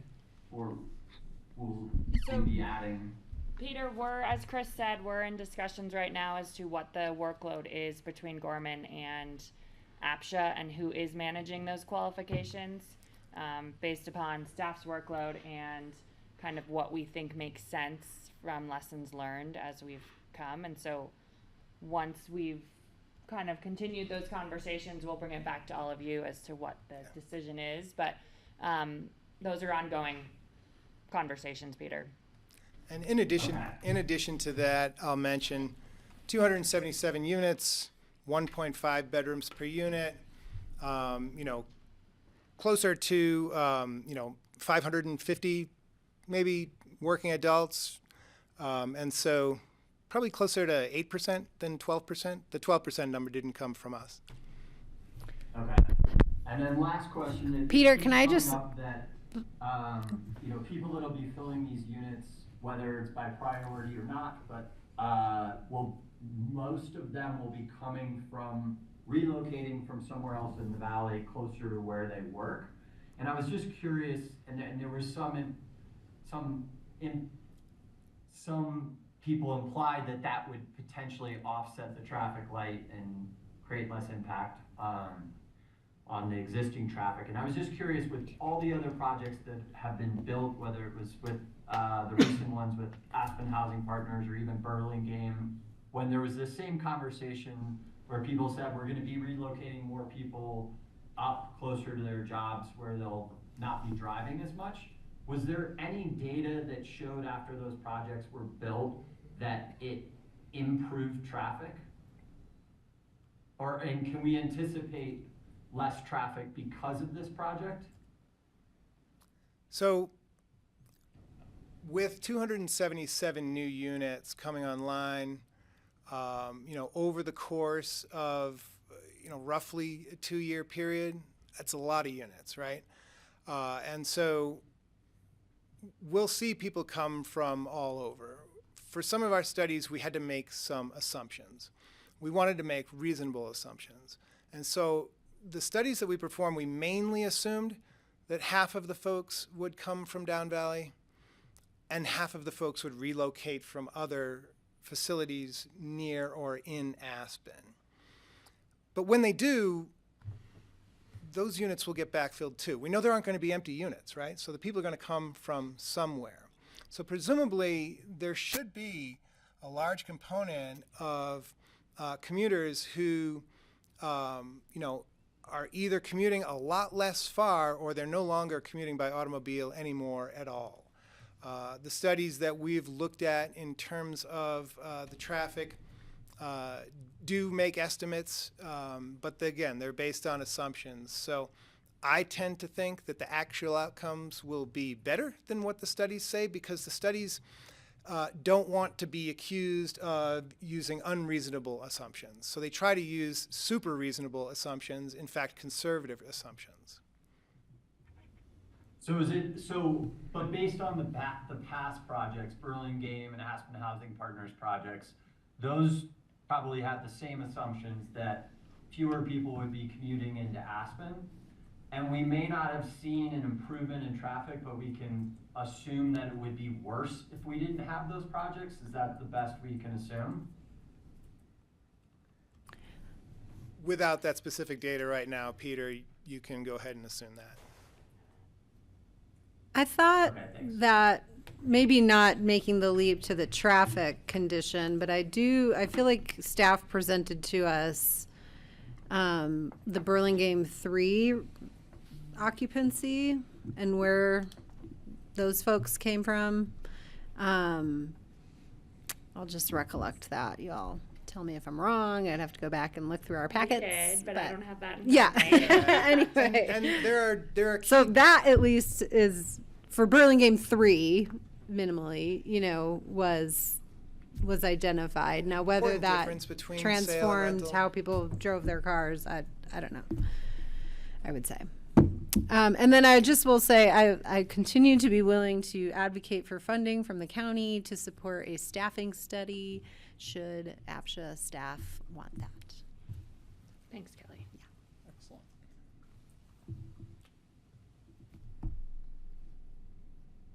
Good. Thanks, Chris. Yeah, thank you. Lots of work that has been done. It's exciting to see it. Thanks, Chris. Karen, you pull up Thank the you. packet, please. Thank you. Is this your Okay, last public presentation on this for a while? I think the road show continues. Okay. Next item is the 26 budget review. Matthew. So this is the budget review. This is what I'll be presenting to the city and elements of the county as well. Unlike last year, we don't have any big supplementals for you. So last year we had another full-time employee. We had a large sum of money for the website. So we don't have anything of that last year. The one supplemental we have is institutionalizing the update to the Essential Repairs Grant Program. So that is on page 25 of the packet. So the first, Karen's pulling it up, but I will go fairly swiftly through. So first of all, I introduce APCHA, reference the strategic plan, a little bit about who we are. So this is the Essential Repairs Grant Program as approved by this board. So we're just, for both bodies, we're just folding that in. So I won't be asking for supplementals every year for that. That's all right. We'll just go through it on the. And then on pages 26 and 27, we have the different funds. You'll note on page 26 where the historical expenditures by fund, that kind of seems like we're spending less money. That's a little deceptive because this is we've pulled more money out of these funds into this was capital investments, and we've pulled more of those capital investments which were previously in that fund into regular maintenance, which is why you're seeing those funds apparently go down. So, and they wobble around a little bit. Then we have the expenditures by fund. This is mostly for City of Aspen owned properties. That should be it. Great. If you could go to page 28. And we have, and then the revenues for those funds. So most of what you're going to see in the next couple slides are the City of Aspen owned properties. So on page 29. It's frozen. So Yeah, it's keep- frozen. We'll keep keep going. going. We'll keep going. We'll see the capital plans for those. And then the big project. The big project we're asking for a supplemental. So this is new. Is the Truscott Phase 2 siding and painting. So it's $1 million. So it's quite a bit of money, but we are very concerned that we don't really know what is under that siding. So we're asking for quite a bit of money to do a good job because the siding was installed in 1987. It doesn't have normal vapor and weather protection. So yeah, once we open that up, that's going to be very interesting. But this does dovetail with the previous work we've done on drainage on the property, and it's a commitment to maintain the life of that property. And then we have a couple other things, the general capital requests, some of updating the oven ranges at Smuggler, and then some more work at Maralt, including a development study to see, what should we do with that property? Is that the best use of it? And that'll be run by the city. And then we have the capital plan, and then the final two slides go over the subsidy. So there's the city and county subsidy. So for 2026, we're requesting just shy of $1.3 million for both. That pays the general main running APCHA. There are a couple other revenue streams which are separate from the subsidies. So we do get reimbursed from the city to manage the 300 odd rental properties at Truscott 1 and 2, NACI, which we take care of. So we get reimbursed for a very complex formula for that. So that's maintenance and management fee. And then the unallocated revenues, that is money we get from transaction fees during sales and application fees. So I whizzed through that pretty quickly, but the big, so we're asking for a lot of money on to update the siding on Truscott. Yes, ma'am. Why is the housing admin fund going down? Oh, I can tell you. And are you contemplating any, like, staffing reorgs we or haven't, we didn't addition- request anything like this that? year.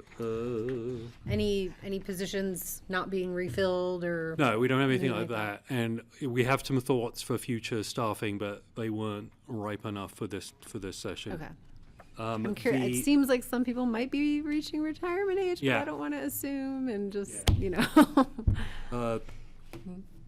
Is that which fund were you talking about? The I development? was looking at the housing admin fund, the 620 goes down Oh, from yeah, this that's year. just because we've moved more stuff out of that fund direct into routine, and then and the city has also had to raid that fund a little bit to prop up ACI, which is something we're working on. So we don't want that to continue. I just don't see where it goes. So, $4 million from this year to next year. Not maybe $3.5 million from this year to next year. So I'm curious where that all goes. I'm sorry, what page you on? I'm on 27. 27, okay. Is it building a balance? Like I don't know. The 620, that's at 4 million. So 12 million to 8.5 total from FY 2025 amended to FY 2026 budgeted. And then just the housing admin fund also goes down. The 620 fund? I think that's the line you're looking at, 620. Yeah. So I've got that. So that I'm curious why admin is going down and then why the overall budget is going down 3.5 million. Well, I'm not sure it's here, right? Expenditures, sorry. That's it. The expenditures for the 620 fund on page 27, so they're about 4 million. They were 4 million for the 2025 forecast, then amended to the same, and they're going down 200,000 in 26, which is, I think, accounted for moving more things into the operations budget from the capital budget. But I'm happy to talk to the. Yeah, we can get back to you. I'm with that. happy Okay. to talk to Yep. the gurus and We get have you a. time, obviously, before you come before the city and county, but, and if I'm not reading it right, then that's a good answer too. Okay. Thanks. I had a quick question on page 30 about the Truscott Phase 2 building, painting and siding repair. I think I Yeah. understand what it means, but what specifically, when it talks about 100% RH in some cases, is that a moisture? Yeah. There's very little. It doesn't have the normal vapor barrier in there, so that'll be one of the things we'll be looking at. So it basically says it's soaking wet. Yeah. Yeah, okay. It's It's not good. Not good. It's really not good. 100% wet. It's not normal for this climate. No. Especially that property is kind of weird because it's normal climate is so dry, but that has springs and irrigation and weird drainage, so it's dealing with things you would not expect up here. Diagonal siding doesn't really help either. No. Okay. Great, thank you. Okay. We will move to our next item on the agenda, which is executive session.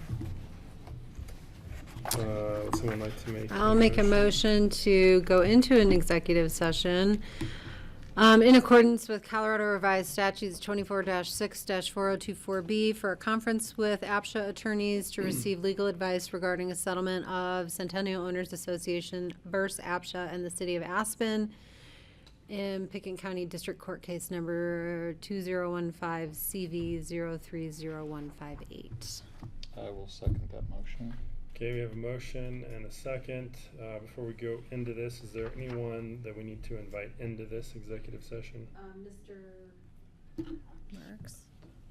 Josh Marks is Marks, yeah, Okay, so we'll be inviting Josh Marks. yeah, And Tom. and Tom. Into the executive session. Should Liz be in here? Um, No, Meg shouldn't be, right? Doesn't need to be, no. No. And so we'll invite Josh and Tom into the executive session. Upon conclusion of this executive session, we do have one So item right. on the agenda, which is the approval of resolution number 5. So we will be coming back Yes. after. Everybody is not APCHA. Right. Okay, so it's a roll call vote. Do you still have Chris Everson? Nope, shoot. No, he's still Because here he's as a a co-host co-host. participant. Yeah.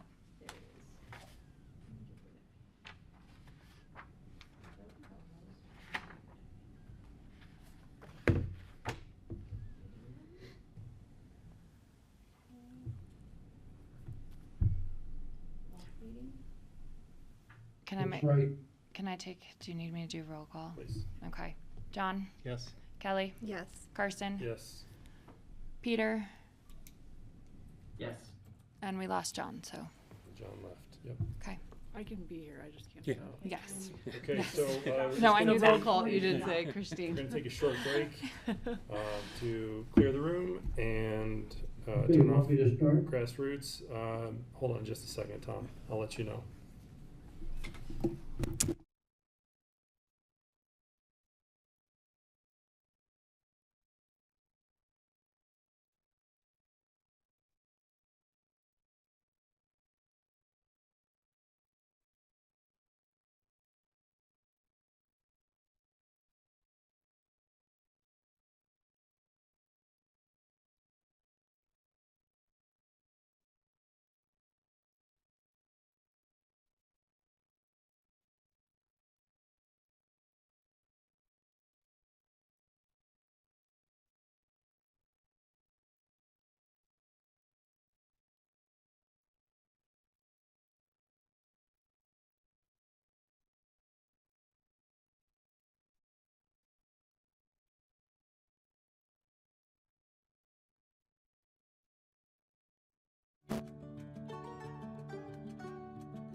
Recording in progress. I'm ready. Okay, welcome back. You're back from executive session. There is one item on our agenda, which is the approval of resolution number 5, series of 2025, approving a City of Aspen APCHA, the Centennial Owners Association Settlement Term Sheet Agreement, Centennial Owners Association v. APCHA, and City of Aspen Pitkin County District Court Case number 2016 CV 030158. Question before I make a motion. These court case numbers are slightly different from what was read to go into exec versus what is listed there. So I just want to be sure we have the correct Kelly. case numbers. Did Great the Yeah. attorneys all 2015 leave? versus 2016. Let's see. Can you ask Connor? See what's Tom on or the Josh? res. Are they still on? Yeah, they are. Tom and or Josh. Our agenda, we have two different case numbers here for the executive session and the approval of resolution number 5.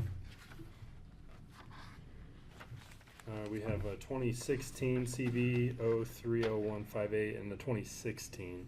Do you know which is correct? For the court case number? I believe 2016. Okay. I will move to approve the resolution. I will second.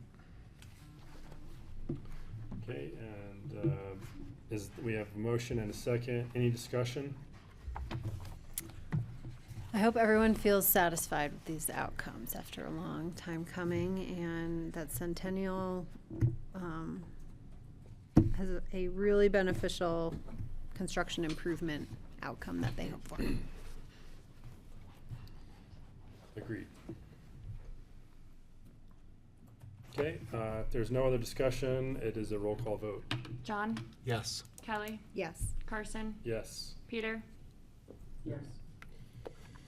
All right, motion is approved. Last item on the agenda. Move to adjourn. I'll second. From Kelly, and final roll call. John, Yes. Kelly, Yes. Carson, Yes. Peter. Meeting adjourned, 6:31. Thank you. Nicely done.